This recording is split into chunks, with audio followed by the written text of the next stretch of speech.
Welcome to the Mike Litton Experience Podcast. Mike has over 31 years experience in real estate, finance, and investing. He's passionate about being a father, a teacher, a realtor, an investor, and a leader. Everyone has a story, and our passion is to help them tell it. And now, introducing the host of the Mike Litton Experience, Mike Litton.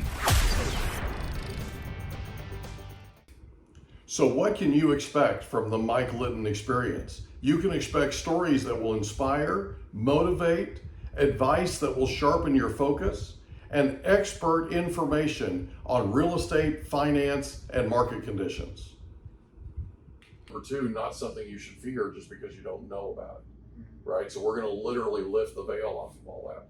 We're going to talk about credit, we're going to talk about short sales, we're going to talk about foreclosures, we're going to talk about bankruptcy, we're going to talk about all the things that could potentially happen if something goes wrong, right? And here's how you handle it. It's not the end of the world, right? There are ways to overcome it, okay?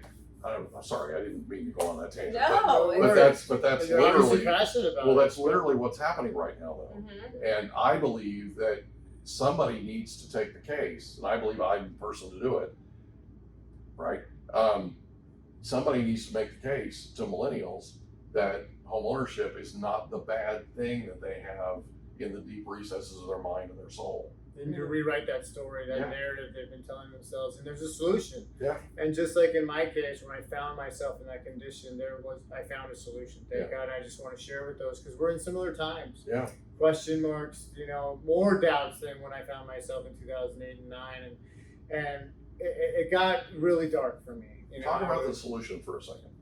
The solution for me is surrender. I had to surrender to the fact that I was no longer consuming for recreational purposes. I was depending on it as a necessity in life. It was my escape mechanism, and I didn't want to face reality. It was a way to numb up from feeling the things that were fearful for me, which was the future, the past, the thing right in front of me. So, there's a lot of biology and psychology behind addiction and the disease. Unfortunately, your psychology and your biology work against you because your pleasure center of your brain associates the import of having that substance as important as eating or sex or sleep or all those primal urges, right? So it's a broken brain, essentially, that associates a high-level priority to getting wasted, to get to that avoidance and that escapism, whatever your substance be. It might happen to be alcohol. Yeah. And mine so for me, I had to get real. And it was people ask, what's a bottom? What's that like? And it's hard to explain that to somebody who's hasn't lived through that. Even for those who have it in their family, it's hard to fully grasp it. It's where you want to die if you have a drink, and you want to die if you can't have a drink. That to me is when you're right in the crosshairs of your bottom, because you're ruining your life either way. Yeah. So where do you go? Right. And for me, I thankfully wound up surrounded by a man who had better things to do, but chose to help me anyway, and kind of nursed me through the process, through the rooms of AA and recovery, and I found surrender there, and I found a realization that it was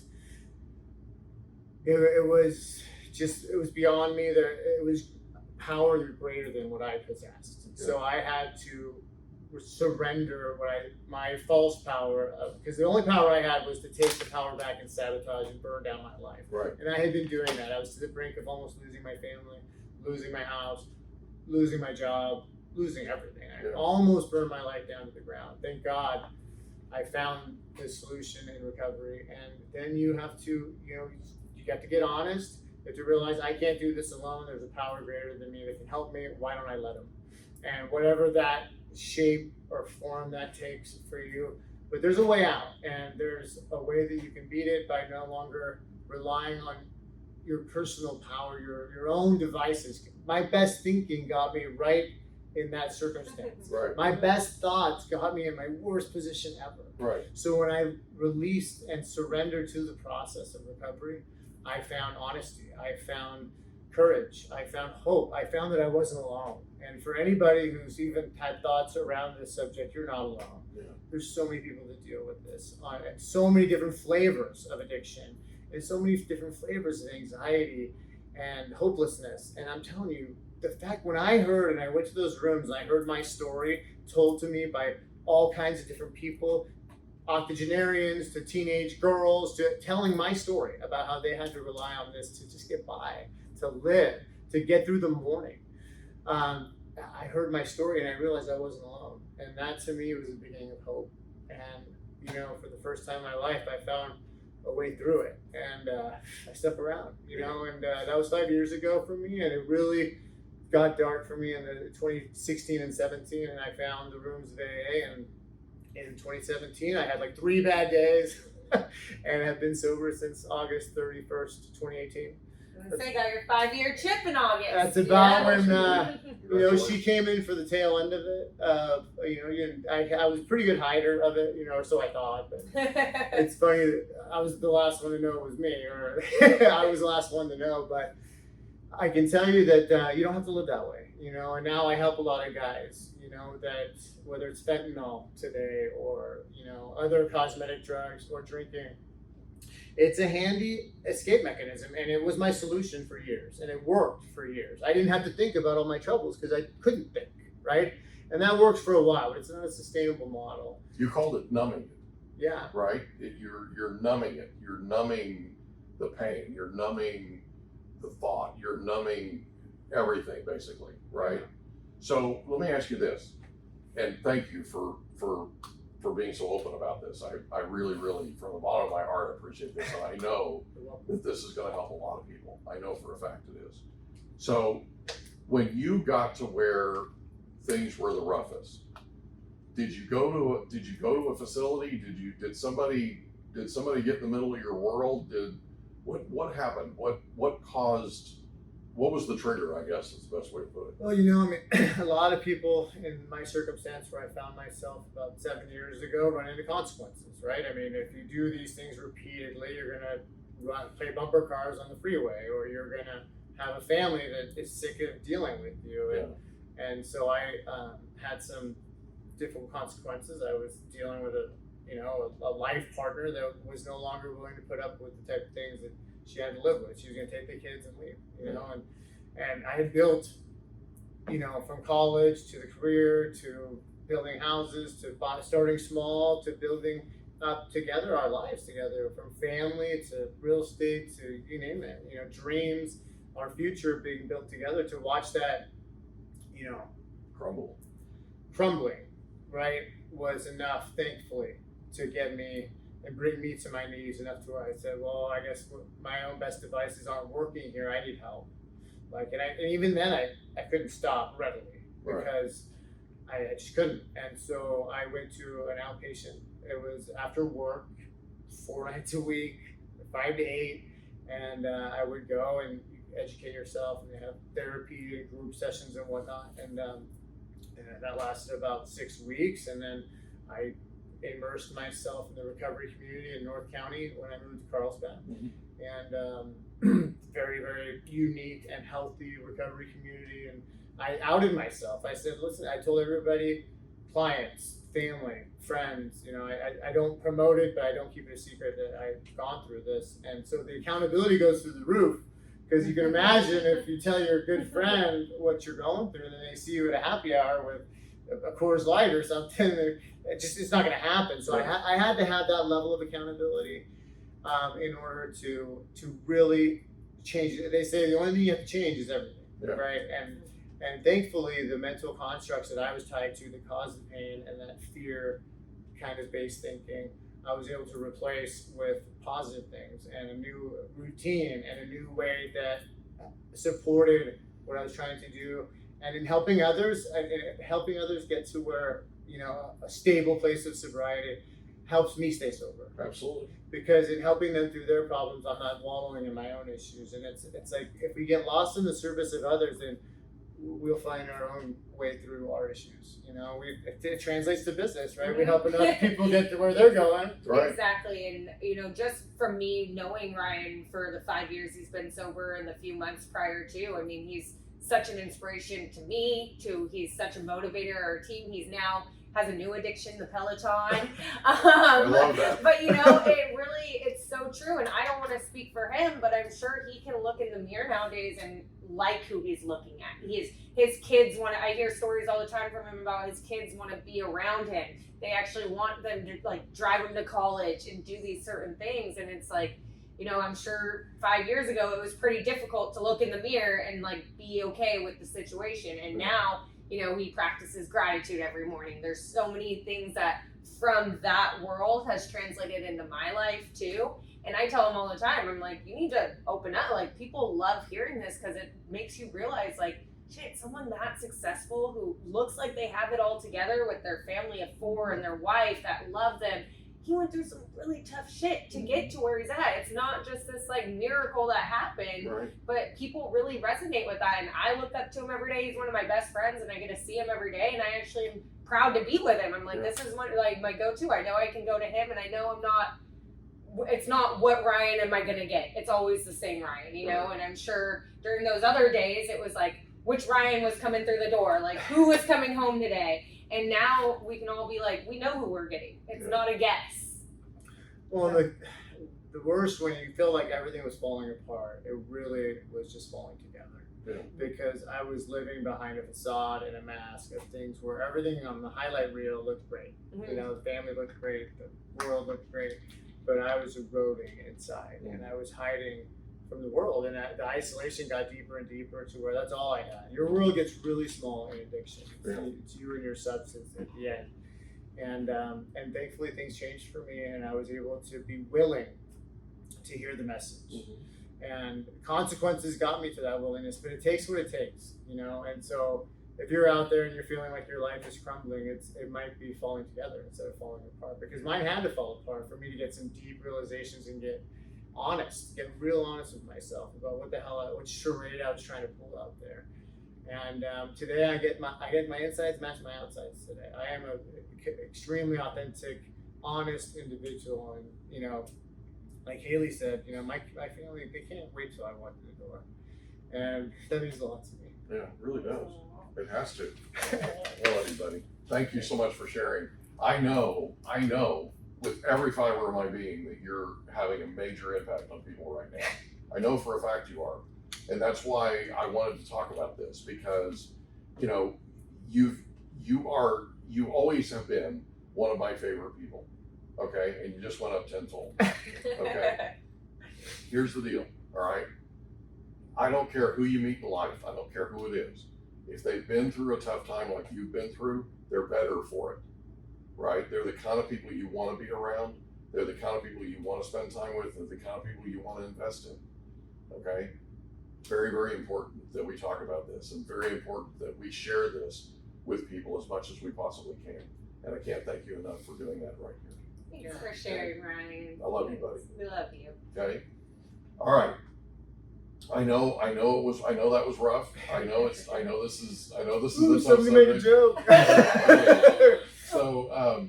So let's talk a little bit about you're 5 years last month, right? Yeah. Congratulations, that's awesome, right? Super proud of you.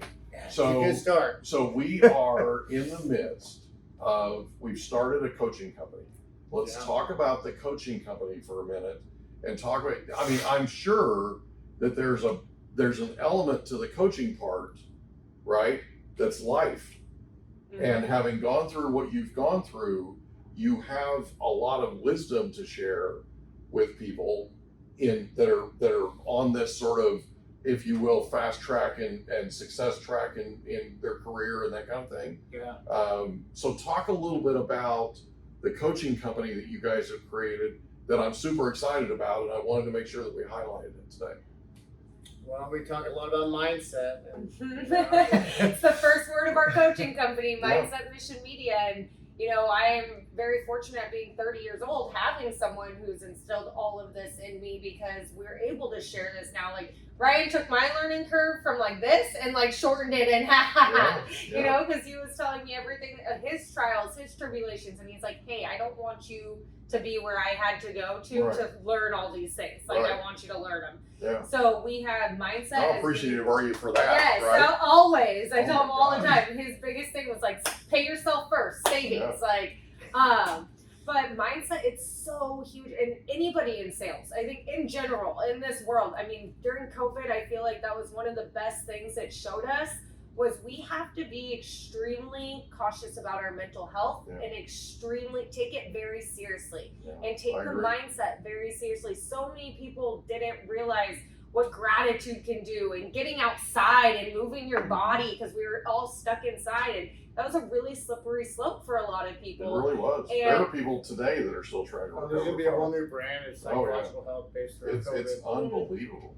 So that's one of our first things for our coaching company is the mindset part of being able to get grateful, moving your body, having different podcasts, because it's so important what we put in these little 4 inches between our ears. And that is something, I mean, you can walk outside this room and see the news going on and being like, that's it, the world's ending. What am I working for? Well, what am I doing? No kidding. I mean, What you let garbage in is up to you, Mm-hmm. right? You're responsible for it. Mm-hmm. Absolutely true. Couldn't be more true than it is today. Well, and the journey I've been on and the journey we've been on in COVID, it's galvanized a positive mindset for us because it could go 100 different directions. Sure. What we did is I've always espoused with the teams I've run kind of a bring your whole self to work. It means if you're having a shit day, let's talk about it, you know, or just know that it's safe to. Right. You don't have to, but this is a safe place, and this is just for us here. And when we come to the table, it's a round table where everybody's the same. Yeah, and that's a big deal. You better be sure that I'm going to bring my troubles in here, and I've got to vocally process about stuff, personal, professional, otherwise it's coming out, and I want you to do the same. Mm-hmm. And we've always been able to get it because if it's thinking around in here, man, it can take you out, it can take you down, it can cause all kinds of unnecessary fear-based thinking, which what we have in our head, what we let into our head, it weaves itself into our internal dialogue. And it's the most impression, the biggest, highest impression we have on us is the words that we use on ourselves. Yeah, our self-talk. So if you're letting in 24/7 Fox News and CNN and garbage and Housewives and Bravo TV and there's no shortage of negativity, right? You can throw a rock and hit 6 negative news stations like today, right? Just this moment going on right now. And so negative stuff sells. It's fear-based tactics, right? If it bleeds, it leads. And so you have to counteract that, I feel. You have to counteract it with positivity and plant the seeds of productivity, positivity, and good vibes because, the bad is available, but so is the good. Yeah, and it's a battle, isn't it? It's an everyday fight. Yeah. Like you're just, every day you're fighting against if it bleeds, it leads, that kind of thing, right? Because that is a real honest-to-goodness force that we have to overcome. And part of what you've been through is giving you the life skills to overcome that. And that's the cool thing, right? So the coaching company is about mindset. And then discovering your mission. So what problem do you solve out in the world for entrepreneurs, right? For a title insurance person, we go out, we help agents to cultivate more business, to close and do settlement services at a high level. For a flipper, we help you find distressed properties or find what solutions. We help you identify what your unique selling proposition is and how to communicate that to the customer base. The audience is the media. So mindset, mission, media. Mm-hmm. And we really are heavy on the mindset part because it trickles down into everything. And, we can only really control. I think the reason why people have so much anxiety these days and depression is because we realize we can't control everything. We can't control the future, and I can't control what happened in the past, right? I can pretty much control 2 things, and that's my actions and my attitude. Those are pretty much the 2 things that we can control in life. So if I can control my attitude and bring my best self to the day, it doesn't mean I have to be 100% that day. Yeah. But if this morning we were talking, it's like, I may not be a 10 today, but I'm going to be a 6. Like, I'm going to give it a 6. So it's about how we show up for the day, and then our attitude and our actions go into what is our meeting. We hope you enjoyed another episode of the Mike Litton Experience. If you did, do us a favor, smash that subscribe button, tell your friends, family, and coworkers about our program, and wherever you get your podcasts, please leave us a rating. It helps us to connect with quality people just like you. And that's a wrap. Another episode of the Mike Litton Experience in the books. Reach out to Mike on Instagram at Litton Realty. Want to meet with Mike? Check out calendly.com/Rio760.